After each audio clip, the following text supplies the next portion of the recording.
baby. That's going to keep you right where you at right now. It doesn't matter what you think. The Wrestling Wrealm presents Break It Down with Brian H. Hello, ladies and gentlemen. Welcome to this edition of Break It Down with Brian H. I'm your host, Brian H. Waters. This show brought to you by the Wrestling Wrealm. And you know what? 125 episodes. All episodes got the same music, brought to you by my cousin Hypno Beats. Make sure you give him a follow on Instagram at Hypno, Hypno _BEATZ. Now, folks, WrestleMania, should we call it as WrestleMania turns? Because so many things are happening. So many things are changing. I can't believe it. Can you believe it? I mean, now Roman Reigns, the crown jewel, the face of the company. You guys might not like to admit, but he really is. You know, he's the guy that they call on when something big is going to happen. He's the guy that they put on ESPN for a reason. They're airing WrestleMania 32 on ESPN this Sunday, I believe. But nonetheless, Roman Reigns is dropping out of WrestleMania. We all know a little over a year ago, probably about 15 to 18 months ago, he announced he had leukemia, that his leukemia had came back. We said the prayers for him. Thank God Almighty that Roman was healed. But apparently, and this is reportedly, because I haven't heard this from his mouth, maybe he said something and I haven't got a chance to catch up on, but you know, when I type in Roman Reigns on Google, I don't see Roman Reigns says. But sources said that the reason why he's dropping out of WrestleMania is because of the concerns of his immune system. And, you know, you sit back and you think about it, and you're like, wow, you know, it makes sense. And I know a lot of people out there saying, Vince should cancel it. Vince should do this. Vince should do that. I'm in a group chat with a couple of people that say it every day. And quite frankly, I'm tired of hearing it. And I know they probably going to call me out on it when they watch this, if they're not watching at this very moment. But the bottom line is the WWE did what they have to do.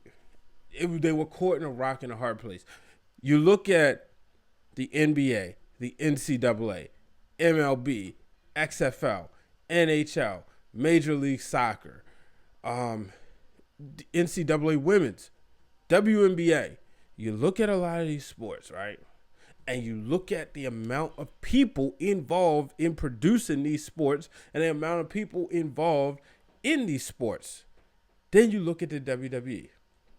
While the WWE's fan base is big as some, not big as the others, bigger than some, the problem is, or the difference is, WWE has an avenue in which they can make it work for them. They don't have as many, say, athletes or performers. It doesn't take them as many people to put on a production. When you look at the NCAA, it takes millions of cameras. Not millions, but you know what I mean. It takes a gazillion cameras. You look at basketball, all this stuff, it takes a lot of cameramen. I've done it. I've been out there putting together live television for live sports. Folks, you wouldn't believe the size of those cameras. They're cameras and lenses that I cannot carry by myself. Now, I ain't the strongest person. I'm not Mark Henry, but I certainly ain't James Ellsworth. But the thing is, there are cameras out there that are huge. So when you look at that, it's a huge production. The difference with WWE is they have their own performance center. They could have made this work. Unfortunately, for the wrestlers, there have been some that have been traveling back and forth. You never know what can happen. Exposure. Dana Brooke. The news came out about Dana Brooke, Rey Mysterio. They were missing WrestleMania, and it was due to they had to quarantine. There was nothing saying that they were infected. At least I didn't read that. What I saw that they were quarantining themselves. That means putting themselves in self-isolation so they do not do not contact anybody. It's the thing we all really should be doing called social distancing, which I hope you're doing. As you can see, we having a virtual party. You know what? Right after this, I might go live on Facebook from the Wrestling Wrealm group just to have a social distancing party about WrestleMania. Nonetheless, you look at this. So this is why I see the reason why WWE kind of felt like, you know what, we can make this work. Because I promise you, you guys got to remember, the NBA was going to make it work. They were going to do a game with no fans. And then Rudy Gobert was announced that he had got COVID-19, COVID-19, or the coronavirus. Then star player Donovan Mitchell had it. So because of this is why there's a difference. This is why they decided we're not going to do anything. Fortunately for WWE, nobody had reported having the coronavirus. If they did, it was very hush-hush. So because of that, that's why they felt like they could make this work. And I know people say, postpone WrestleMania. Look, Jim Cornette, and clearly you guys know he's old school, but he had even stated, maybe doing a promo saying, look, because of XYZ, we're not going to have shows. That does not work. I'm sorry. It just doesn't. Then they looked at, so that was one option. You look at advertisers. USA, they're looking at, well, we got to still have television. They're not in the business of sports. Fox is, but USA isn't. They put on dramas every week. That's what they look at wrestling. It's a drama. So they wanted to see a product. And that's why we still have wrestling going on. And that's the reason why they made it work. They did what they could do. I just hope and pray nobody was infected. I know you have a few wrestlers going into quarantine, a few of them taking safety precautions, but that's where we are. Now, let's talk about the business at hand, because there's a lot of rumors, and I think they actually may be confirmed, that coming up, the replacement for Roman Reigns is going to be Braun Strowman. So obviously the news broke. I was listening to the Wrestling Marks of Excellence last night. Shout out to Corey, Keith, and Glenn. And while I was listening to the show, Corey said, hey, something just came through the wire. We'll talk offline. So, of course, they're being my brothers. I said, hey, loop me in this conversation. Corey explained what happened. Then they went back on the air. They talked about it. But right before they went back on the air, we all pitched some names. Before we knew, apparently it's going to be Braun Strowman. We'll just carry on with the show as if it's going to be Braun Strowman so we can talk about that. But we all pitched some names. Like, who could it be? I even said, maybe it's The Fiend. Maybe The Fiend gets his title back. Maybe it's John Cena versus Goldberg. That could be considered a dream match. I text my Uncle Troy, and he even said, whoever it's going to be, it's got to be a big return or a big name. So we thought about that. My boy Blake said, Brian, I got a name. I something's gonna happen that you. He texted me, OMG Brian.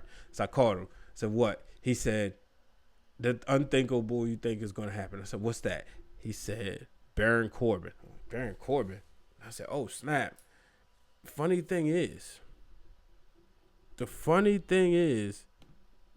that I said it would actually work. And my camera just went off. So I'm going to take a quick commercial break before I get right back into this. At one point, you held 3 titles at once. You held the Capital Wrestling Women's title, the VPW Women's title, and Pro Wrestling Magic Women's Championship. Can you talk about what holding those titles meant, and especially having the trust from these companies to carry their championship? It meant a lot to me. Knowing that they felt I was worthy enough to represent their name and their brand, especially with Capital, because I was their first women's champion and I held it for 490 days. Marcus will make sure I have to get that number right. But Yeah, like just to know that they're like, hey, we like her. We feel like she's a good representation to our company. So that will always mean something to me. And I'm back. Sorry about the technical difficulties, but you know, when you're producing something live, unfortunately, some things just tend to happen.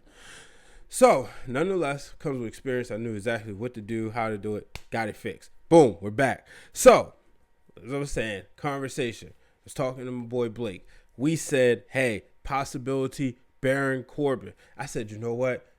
I wouldn't be mad. Now, you guys know I am not a Baron Corbin fan. We had Britt Waters on the show last week, and her and I talked about it. I said, you like Baron Corbin? She was like, yeah, you know. So I texted her. I even brought it up.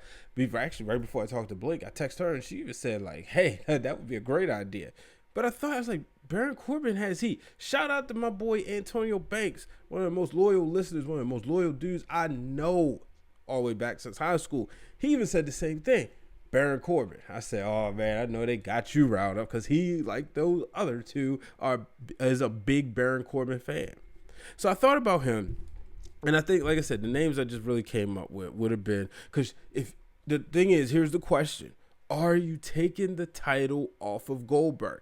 Is it a must? Is it a we need to get the strap off of Goldberg and we have to do whatever it takes? Because of that, that's what I said. You could go Baron Corbin. He's going to draw a lot of heat. Why not? He's been doing it all along. Obviously, you could go John Cena. But do you really want John Cena's 17th championship taking place in front of an arena with no fans? Nope.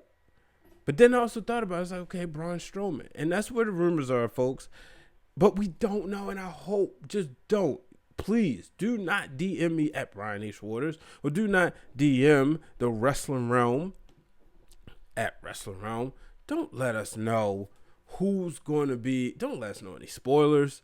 We want to enjoy this. We already can't enjoy WrestleMania the way it's intended to be. You know, that's with food and with your family and friends, or in the arena itself. We have to social distance ourselves. So because of that, I'm saying, please, no spoilers. But nonetheless, I'm thinking Braun Strowman. And I think that's where they go. Now, how could we have avoided this? And this is what I told my friends. I said, we could have avoided this if, when things first started to get bad, hindsight being 2020, WWE could have taped a series of shows around that time. They could have taped 4 weeks or 6 weeks of television. And no, Siri, I don't need you talking. Man, I tell you, everything wants to talk today. And let me get this out of the way. All right, my bad. But no, they could have taped a series of shows. And when they did that, that would have allowed them to build in for this time. Unfortunately, we don't know. We did not know what was going to happen, you know. So this is where we are. And folks out there, I'm just sending out my prayers and well wishes for anybody who is dealing with the coronavirus. Anybody who knows somebody who's dealing with the coronavirus. I unfortunately got a text message of somebody who was very close to me, who may have been exposed to the coronavirus. So obviously, my prayers go out to them and that person. But let's move on. We have Bray Wyatt showing up at the Funhouse, and he threw the puppets in and mixed them into a concoction. And he said there's John Cena. And John Cena, get ready, because he's going to, what did he say? He said, you know, that he wants to have a match at the Funhouse.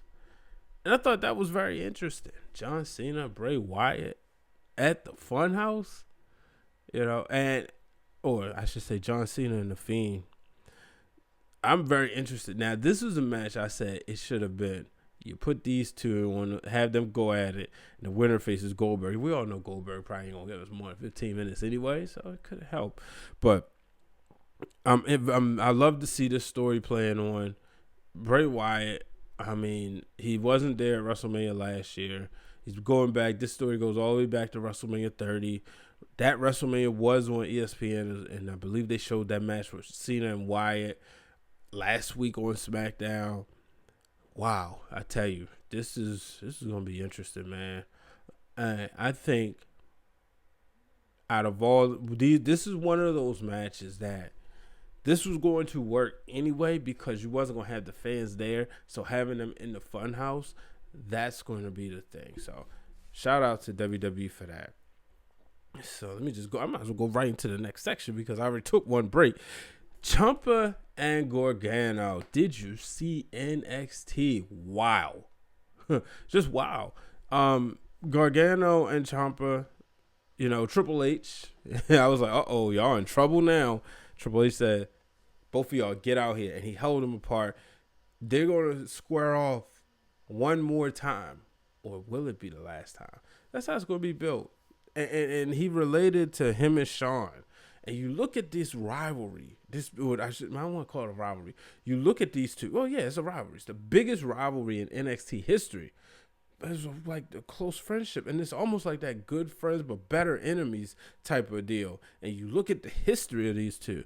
These guys have been carrying the NXT brand, whether you have the strap involved or you don't have the strap involved. And right now, they're overshadowing Adam Cole. Yeah, Adam Cole's still champion, longest reigning NXT champion. But do you really care? No, because when you turn on, you want to see what Gargano and Ciampa's doing. And these are two guys you really don't want to see it going to the main roster. Unfortunately, no harm or foul meant by this statement. But unfortunately, perhaps Ciampa's neck injury was a blessing in disguise because they were up there last year around this time, folks. And I believe they were set to go into WrestleMania. Unfortunately for them, it did not happen.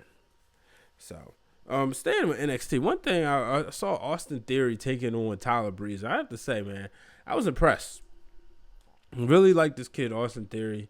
He lost mainly because he was showing off, and that's the way I wanted him to lose. If he was going to lose because he was showing off and he got caught one time too many, Tyler Breeze got him for the victory. But he's somebody who benefited because we really got to see his character, but really hear his arrogance. So if you look at somebody who benefited from the crowd not being there, it's him. You would have heard it, but you didn't hear how deep it was the way you heard it this past Wednesday. So like I said, this was really good. I really enjoyed this match. It was a great, I can't wait to see those two go again. Austin Theory's only 22. You look at the future of the WWE. You look at him and Pete Dunne and obviously Adam Cole. You're like, man, future is in good hands. But no rush into the main roster. None. No rush at all. So feel free. Make sure you guys are following us at Wrestling Wrealm. If you tune in, feel free. You got questions, comments, concerns. You don't like what I'm saying, drop it in the chat. I'll put the chat right here on the screen. But yeah, like I said, I hope you guys are all being safe. For my friends who are working in the healthcare business, make sure, I talked to my older sister today. She works in healthcare.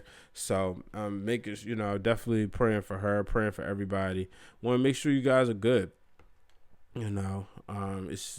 It's a tough job.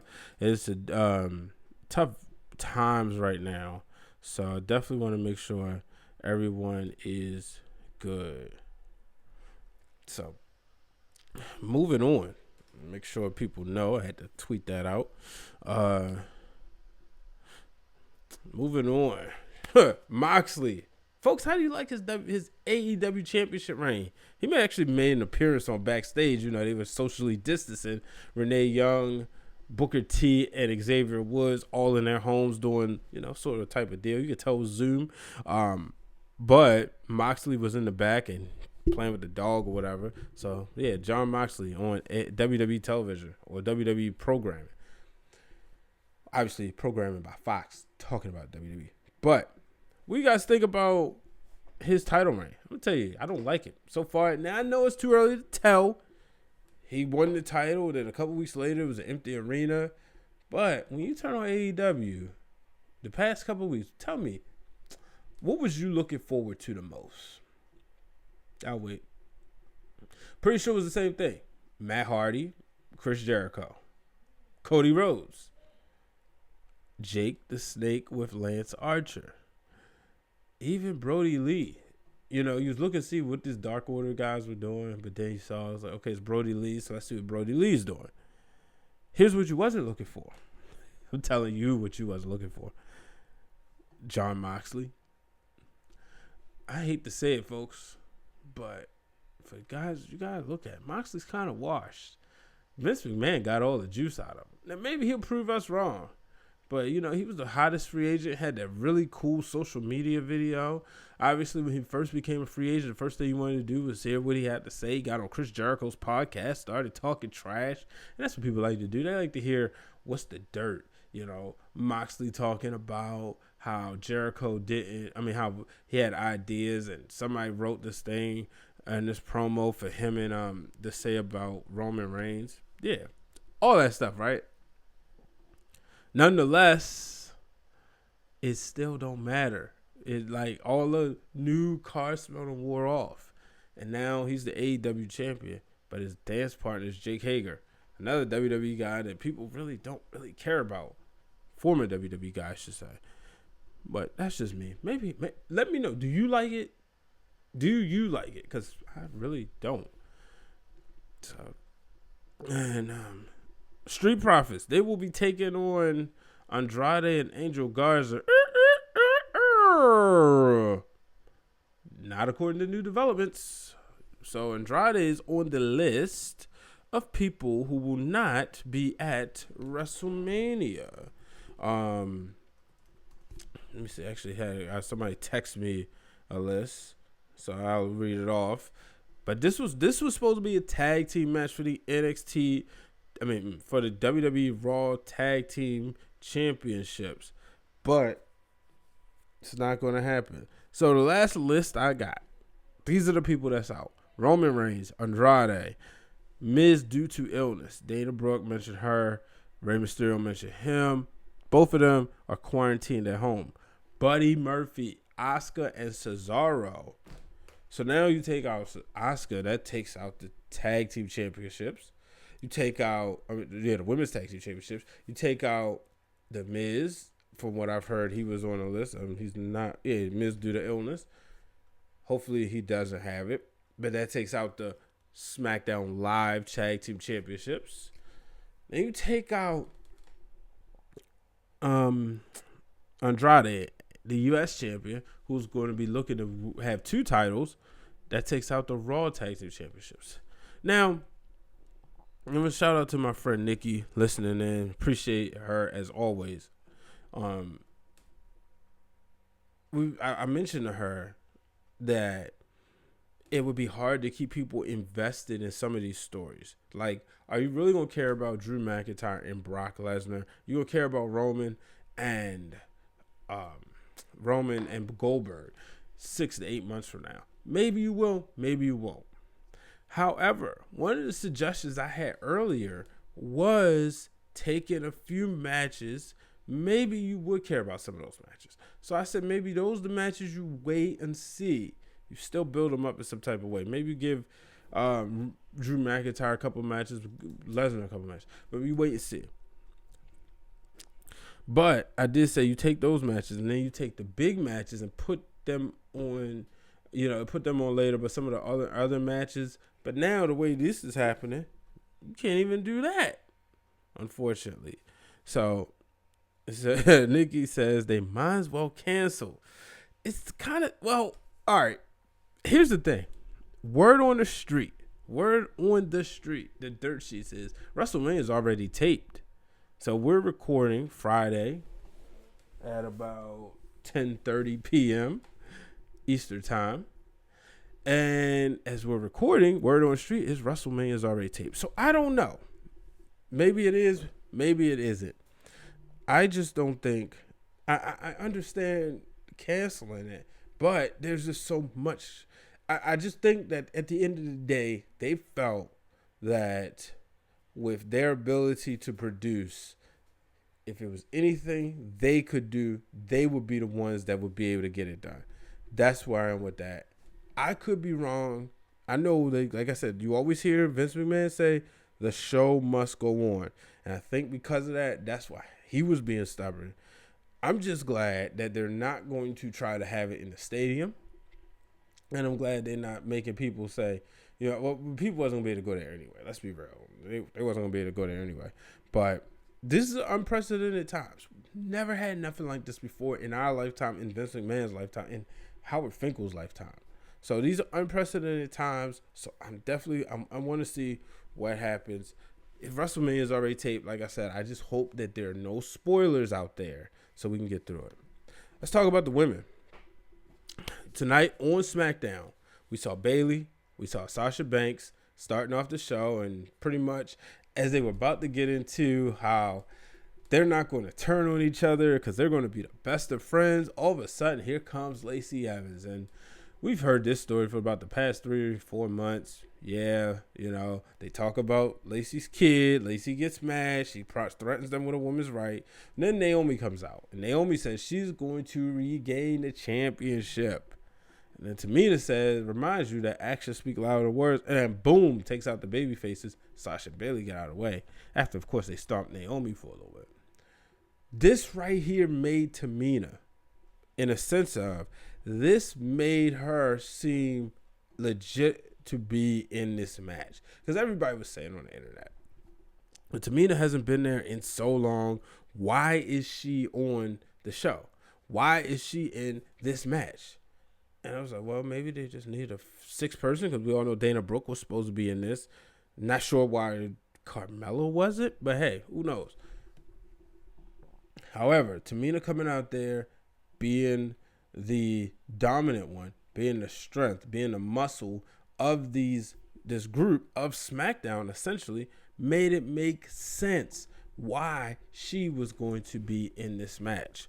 And now, for those out there who haven't been watching wrestling all their lives, they're like, wait a minute, who's that girl? She might actually win this. So I really like them doing that. It kind of helped establish Tamina. It kind of helped them say, okay, this is why she's in the match. So good job, WWE. This past week, we saw Becky beat up Shayna Baszler. So this is an example of, if WrestleMania was to be postponed, this is an example of a storyline. This is something that they jumped the shark. They told us they were going with this back at the end of January, early February. And now at this point, we really don't care. Unless you're a diehard Becky fan, you really don't care. Do you really care about Becky and Shayna Baszler? Maybe you do. I don't. I'm going to watch the match. I want to enjoy the match. But at this moment, it's just like, whatever. Charlotte and Rhea. I'm interested in that one. I'm really interested to see where they go with this. But Becky and Shayna, I told y'all time and time again, I think Becky Lynch is getting stale. Now, with that being said, I would not be surprised. And next week, of course, there will be a prediction show. Maybe, maybe not. There'll be a special guest on that show. We'll see. But I wouldn't be surprised if Becky Lynch retains the championship. I could be wrong.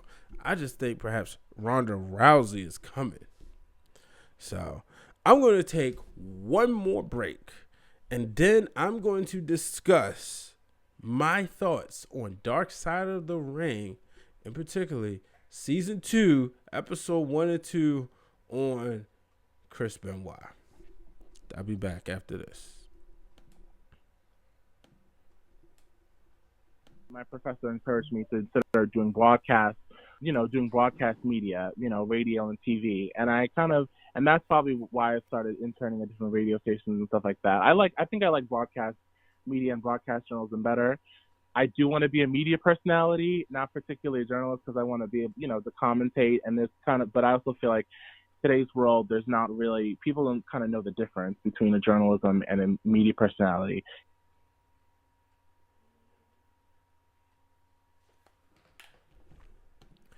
And I'm back, ladies and gentlemen. Make sure you tune in to my other podcasts, Breaking Through Glass Ceilings. This week, I got Khalik Crowder on there. You just heard a clip of that. So I promise you will want to enjoy it. If you're a student out there and you're wondering, how can you secure these internships? This is an episode you want to listen to. The episode with Khalik Crowder. And you know what? I ain't gonna tell you who they are, but I can tell you episodes, what's that, about 16, I think? 17, 18, 19. They're already done. So I can't wait till you guys hear this episode, though, and the ones to come. So, Dark Side of the Ring. We saw that this past week on Vice Network.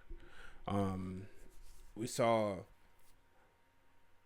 them going to a very chilling story narrated by Chris Jericho, guy who wrestled Chris Benoit. They talked about his life. Now there's been talks about like documentaries and stuff. Matter of fact, it's right here. You might have mentioned, may have remembered. They discussed the book. They had the author, Matthew Randazzo the Fifth. He was in there. I actually borrowed this book from my former co-host, my cousin Bear, back on the old show I used to do called Wrestle Talking Bear B-Dub. And what happened was I borrowed the book, was in the middle of reading it while I was working at my old job, Best Buy. Shout out to Best Buy. The one in Owens Mills, not the one me and Nikki, who was in the chat, not the one we worked at together. But yeah, so I was reading the book and I lost it. And when I lost it, I was like, shoot, I gotta replace my cousin's book. Well, I bought another one, finished it, gave it back, and then I found that one. So I was like, well, shoot, I'll just keep this one. But nonetheless,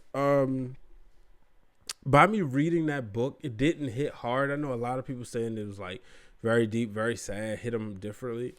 It was different hearing people talk about it vocally, especially when they went into the details about the deaths of Nancy and the deaths of Daniel. But this was something, it was still tough. Like I said, when they got into the Eddie Guerrero story, yeah, definitely was about to shed a tear. And I admit, I wasn't like the biggest Eddie Guerrero fan. I know a lot of people who were. I respected and enjoyed what he did in the ring. I popped when he beat Brock Lesnar for the WWE Championship because it was something I just didn't think was going to happen.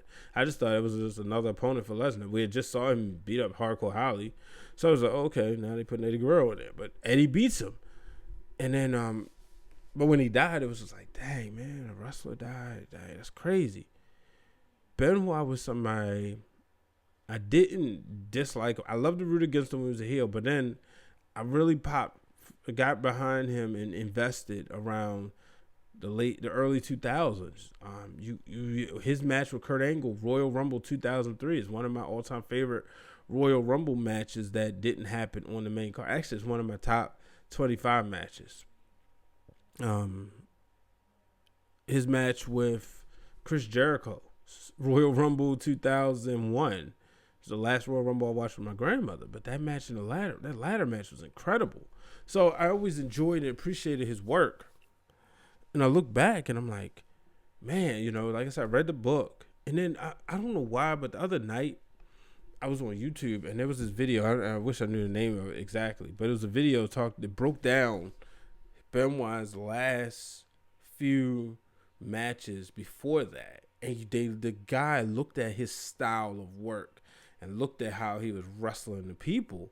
And I was like, yo, that's crazy.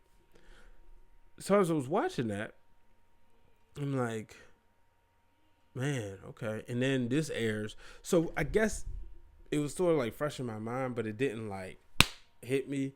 It wasn't nothing that I hadn't heard before, nothing I hadn't read before. And I was one of those people. I was ignorant.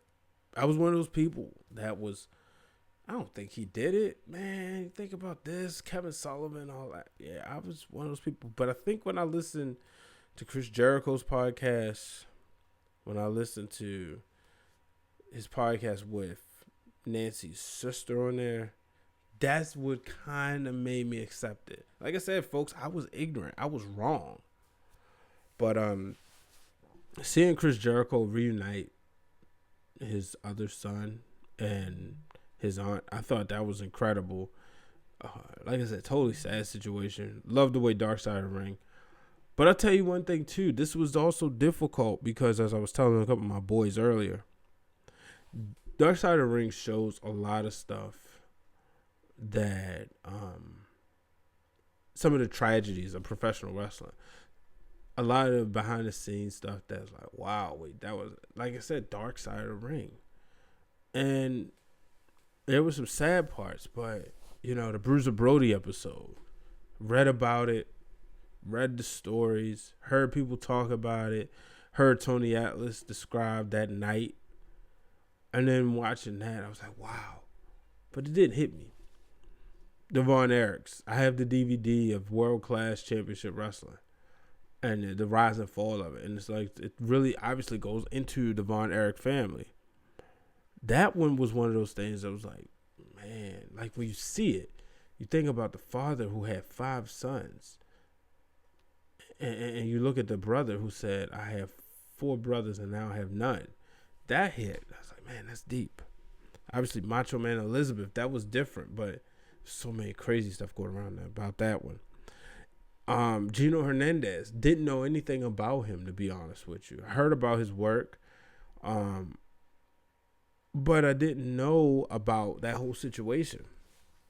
So these things, and then, you know, the Montreal Screwjob, they did an episode on that, but that wasn't like a story talking about a death. They did one on Fabulous Moolah. Again, wasn't really talking about her killing anybody. They just talked about how she mistreated the wrestlers. All of that. And I look at it, I'm like, those were tough. But this Benoit one, I lived it. I remember coming home, pulling out my computer, and just sitting up there getting ready to do homework. And I was fixing some food, and my boy Ryan texted me. No, he called me. Said, yo, Chris Benoit died. Did you hear that? I'm like, what? He said, yeah, his girlfriend told him. Of course, I go to WWE.com. There's his face. You know, unfortunately, it was sad Chris Benoit passes away. I'm like, wow, you know, so that changes, like, this is a Monday, folks, and that changes everything because now your whole, essentially, your world has rocked, has shifted. You're like, what's going on? So then I remember me and my boy at the time, Steve, we watched Raw. And we watched that episode and we saw everything. And for people out there who saying WWE shouldn't have did this, WWE shouldn't have did that, they were in a tough situation. I mean, one, there was not enough time to find the facts. Jim Ross said it. If somebody dies, the first thing you want to do is honor that person. Then we found out everybody, you want to honor that person. And that's what they did. Then they found out the facts. And I thought what they did was great. Vince McMahon backtracked it. He said XYZ. And, you know, in that book, in Ring of Hell, one of the things they talk about is the fact that the WWE, they criticized WWE for certain storylines. If you guys remember, this is around the time they had the storyline that Vince McMahon was dead. And then Sherry Martel, the real person, died. And they said, but Vince didn't stop the story from there. He kept the storyline going. Then when this happened, he had to go into it. But remember, they also said presumably dead. Because the limousine blew up. Boom. And I remember that being a big deal. I remember getting a lot of phone calls and text messages. Vince McMahon dead. I'm like, nah, man. I thought that was too far. I thought they shouldn't have went there. Like, come on now. You guys are better than this. Thankfully, they've never gone there again. So, but yeah, with Dark Side of the Ring, I urge you to check it out. Give it your full attention. Don't do it before you gotta do anything sentimental or something. Like, don't go do it before you give us. Oh, nobody's giving speeches at weddings right now, but you guys know what I mean. So, but folks, as always, man, I really appreciate you guys tuning in to this episode. WrestleMania is shifting, it's changing. We got 8 days because it's taking place on a Saturday. I love what WWE said. Too big for one night. Yeah. Taking place on a Saturday. Let's have a virtual party. You know, we'll figure something out. Let's everybody get in their location. Let's get on like one of these apps and let's talk wrestling. Why it happens, you know, see what happens. I don't see the show. Obviously, it's not going to be 8 hours because it's 2 days. Maybe it's only 3. Who knows? Will there be performers? That's what I want to know. Well, one thing we do know, Triple H isn't wrestling, so that's not going to be that Triple H entrance. that's what I was kind of looking forward to. But folks, make sure you subscribe. There's all the icons of where we're at. We are on, Apple, Google, Spotify, iHeartRadio, and I ain't added, but we're also on Pandora. It's on the show graphic. But make sure you tune in, subscribe to the Wrestling Wrealm, folks. Stay safe and stay home. Do not go out there and party. Go to the store, come back. And when you go to the store, wipe your carts down, wash your hands, wash your faces when you get back. If you go for a walk, go home. Don't be hanging out. Let's stop the spread of this virus. The United States is number one. Don't you guys want to get back things to get back to normal? Don't you guys want to go to wrestling again? Go to sports. So, till the next time, thank you for everybody listening live. Thank you for all the people who went back and will listen to this later. As always, I'm Brian H. Waters. So long, everybody.